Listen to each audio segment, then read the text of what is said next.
ஒரு நாளைக்கு வந்து அதிகபட்சமா சோடியம் வந்து எவ்வளவு எடுத்துக்கலாம்னு பாத்தீங்க அப்படின்னா 2300 வந்து மில்லிகிராம், அதாவது ஒரு டீஸ்பூன் ஆஃப் ஒரு டேபிள் சால்ட் தான் வந்து நம்ம ஒரு நாளைக்கு எடுத்துக்கலாம். பட் நம்மள பல பேர் வந்து அதிகமா உப்பு கரிச்சிருந்த உணவை சாப்பிட்டாதான் நம்மளுக்கு வந்து சோடியம் அதிகமாகும், அதனாலதான் ரத்த கொதிப்பு வரும், சிறுநீரக கோளாறு வரும்னு நினைச்சிட்டு இருக்கோம்.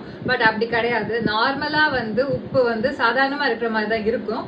பட் அதுல உள்ள சோடியம் கண்டென்ட் வந்து அதிகமா இருக்கும். அது நம்ம வெளியில வாங்குற தின்பண்டங்கள், ஃபார் எக்ஸாம்பிள் லேஸ், இல்ல மத்த எந்த தின்பண்டமா இருந்தாலும், இல்ல வேற ஏதாவது ஒரு ட்ரிங்கா இருந்தா கூட அதுல பின்னாடி பாத்தீங்கன்னா நியூட்ரிஷனல் வேல்யூன்னு போட்டிருக்கும். அதுல வந்து சோடியம் எந்த அளவுக்கு இருக்குது, அதோட ரெக்குவயர்மெண்ட் வந்து நம்மளோட ஒரு நாளைக்கு வந்து விட அதிகமா வந்து ஆகுதா அப்படிங்கறத பார்த்து நம்ம சாப்பிடுறது வந்து நம்மளுக்கு நல்லது. எஸ்பெஷலி வந்து ரத்த கொதிப்பு, அது பிளட் பிரஷர், இல்ல வந்து கிட்னி டிசீஸ் அந்த மாதிரி இருக்கிறவங்க வந்து ஹார்ட் ப்ராப்ளம் இந்த மாதிரி இருக்கிறவங்க எல்லாருமே வந்து கவனத்தோட சாப்பிடுறது வந்து ரொம்ப நல்லது.